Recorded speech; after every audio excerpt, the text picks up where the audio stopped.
کرائے کا گھر ہو تو حج فرض ہوگا یا نہیں؟ آج کل کے حساب سے کم از کم کتنی مالیت ہو تو حج فرض ہوگا؟ اگر زید کرائے کے گھر میں رہتا ہے تو کیا مقررہ مالیت ہونے پر حج فرض ہوگا؟ دیکھیں یہ جو سوال ہے نا کہ کتنی مالیت چاہیے، اصول یہ ہے کہ جب حج کی درخواستیں جانا شروع ہوں، آپ جس بھی کنٹری میں رہتے ہیں وہاں جب حج کی درخواستیں جانا شروع ہو جائیں تو اس وقت یہ دیکھا جائے گا کہ آپ کے استعمال میں جو چیزیں ہیں ان سے ہٹ کے اگر آپ کے پاس اتنے پیسے ہیں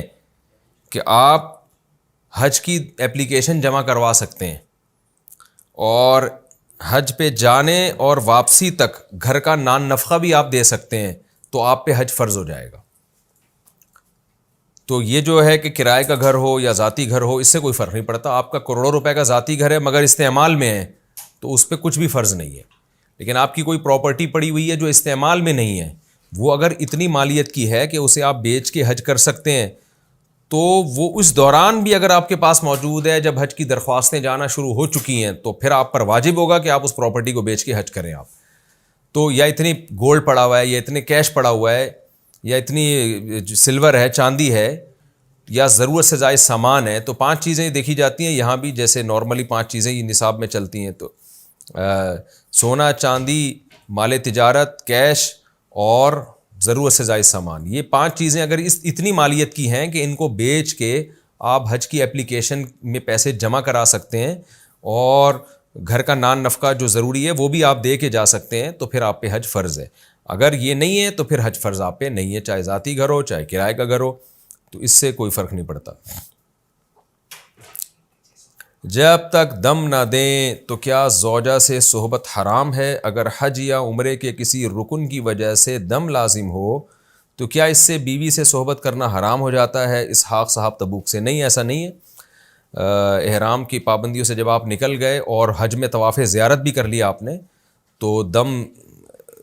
اگر واجب ہوا تھا تو اس سے کوئی تعلق نہیں ہے۔ طواف زیارت کرنے کے بعد زوجہ سے ریلیشن حلال ہو جاتا ہے۔ ہاں، جو دم آپ پر واجب ہے وہ بہرحال دینا پڑے گا، وہ نہیں دیں گے تو گناہ گار ہوں گے آپ۔ شادی کے لیے قومیت کا کیا تصور ہے؟ اسلام میں شادی کے لیے قومیت کا کیا تصور ہے؟ جعفر اقبال ہنگو۔ دیکھیں اسلام میں حکم یہ ہے کہ لڑکی کا نکاح اس کے ہم پلہ کفو میں کیا جائے، پیرالل میں کیا جائے۔ تو ہم پلہ اور کفو عرف میں جس چیز کو ہم پلہ سمجھا جاتا ہے، جیسے پیشہ ہے، اب ایک لڑکی بہت اعلیٰ خاندان سے اس کا تعلق ہے، بہت پیشہ بہت اعلیٰ ہے ان کے والد کا، مثلا کہ بہت بڑا ڈاکٹر ہے کوئی، اب آپ اس لڑکی کا نکاح ایسے آدمی سے کر دیں جو جمعدار ہے علاقے کا، جھاڑو لگاتا ہے علاقے میں، تو ظاہر ہے یہ جوڑ کی شادی نہیں ہوگی۔ تو قیامت کے دن تو ان چیزوں پہ کوئی فرق نہیں پڑتا کہ آپ جھاڑو لگاتے تھے گلی محلے میں، جمعدار تھے یا آپ بریگیڈیئر کرنل تھے، تو قیامت کا تو اللہ نے سیدھا سیدھا بتا دیا کہ جو تقوی اختیار کرے گا وہ آخرت میں عزت میں ہوگا، جو تقوی اختیار نہیں کرے گا اس کی آخرت میں عزت نہیں ہے۔ لیکن دنیا میں جب بھی ہم کسی سے معاملات کرتے ہیں تو دنیا کے حساب سے کرنا پڑتا ہے اس کے ساتھ معاملات۔ تو نکاح بھی چونکہ ایک دنیاوی معاملہ ہے، لڑکی کا نکاح اگر اس کے جوڑ میں نہیں ہوگا تو یہ نکاح کامیاب نہیں ہوگا، تو اس لیے حکم دیا گیا ہے کہ بھئی پیرالل ہو، جوڑ کی شادی ہو۔ اب ایک کروڑ پتی لڑکی ہے، اس کا نکاح بہت ہی کسی غریب سے کر دیں گے تو بے جوڑ نکاح کہلائے گا یہ۔ تو ایسے موقع پہ شریعت کا حکم ہے کہ ولی کی اجازت اگر ہے تو ٹھیک ہے، ولی کی پرمیشن کے بغیر ٹھیک نہیں ہے، اور ولی کو بھی حکم دیا گیا ہے کہ وہ بلا وجہ یہ کام نہ کرے جب تک کہ کوئی خاص مصلحت نہ ہو اس میں۔ بعض لوگوں میں کوئی خامی ہوتی ہے لیکن کوئی دوسری خوبی ایسی ہوتی ہے جو اس خامی کی تلافی کر دیتی ہے۔ تو نارملی قومیت کا تصور تو شریعت میں یہی ہے کہ ان اکرمکم عند اللہ اتقاکم، کوئی قوم کسی قوم پہ فضیلت نہیں رکھتی، لا فضل لعربی علی عجمی، حدیث میں آتا ہے کسی اجمی کو عربی پر کوئی فضیلت نہیں ہے، تو تقوی ہی کی بیس پر فضیلت ہے۔ لیکن دنیا میں عرف میں کچھ چیزیں ایسی ہوتی ہیں جس سے اگر اس کا رعایت نہ کی جائے تو وہ بے جوڑ کی شادی کہلاتی ہے۔ اسی طرح کچھ خاندان عزت دار ہوتے ہیں ان کے معاملات کی وجہ سے، ان کے اعمال کی وجہ سے، اور کچھ معاشرے میں خاندان ایسے ہوتے ہیں اپنی حرکتوں کی وجہ سے وہ رسوا ہو چکے ہوتے ہیں۔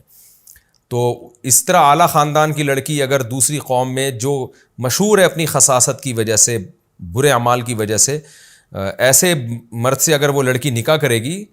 تو غیر قوم میں نکاح نہیں کہلائے گا، یہ کہا ہے کہ کم تر قوم میں نکاح ہو رہا ہے۔ کم تر قوم سے مراد جو اپنے ایٹیٹیوڈ، اپنے اخلاقیات میں کم تر مشہور ہو، تو اس میں پھر لڑکی کا نقصان ہے۔ تو مرد کو تو اجازت ہے اپنے سے برتر میں کرے, اپنے سے کمتر میں کرے, لیکن لڑکی کے معاملے میں چونکہ وہ اس نے ماتحت بننا ہے شوہر کا, اگر شوہر پہلے سے ہی اس سے کمتر ہے تو پھر عورت اس کی ماتحت نہیں بن سکتی, ذہنی طور پر ماتحتی قبول نہیں کرے گی, وہ اس کو اپنا آقا نہیں بنائے گی, اپنے سر کا تاج نہیں بنائے گی, وہ کہے گی کہ یار میں اس سے اعلیٰ ہوں اور یہ کیا ہے میرے, جیسے کہ آج کل ہو رہا ہے. تو صرف قومیت اس میں نہیں ہے, اس میں بہت ساری چیزیں ہیں جن میں بنیادی چیز ہے دینداری ہے. ایک عالمہ فاضلہ لڑکی ہے, دیندار ہے, آپ نے اس کا کسی چرسی سے نکاح کرا دیا تو غیر کفو میں نکاح کہلائے گا. اسی طرح ایک برتر قوم کا ایک کمتر قوم میں, کمتر سے وہ ہندوؤں والا کمتر مراد نہیں ہے ہمارا, کمتر سے مراد یہ ہے کہ بعض قومیں اپنے اعمال کی وجہ سے مشہور ہو جاتی ہیں کہ بھئی یہ قوم ایسی ہے, ان میں یہ اس طرح زیادہ, بعض قومیں بڑی عزت دار ہوتی ہیں, ان کے بڑے آداب ہوتے ہیں, تمیز ہوتی ہے, مہمان نوازی ہوتی ہے. تو اس طرح جہاں فرق آئے گا تو وہاں قومیت کا بھی خیال کیا جائے گا, خاندان کا بھی خیال کیا جائے گا, مال کا بھی خیال کیا جائے گا, دینداری کا بھی خیال کیا جائے گا, پیشے کا بھی خیال کیا جائے گا. ان سب چیزوں کا خیال کر کے اس کا نکاح کیا جائے گا.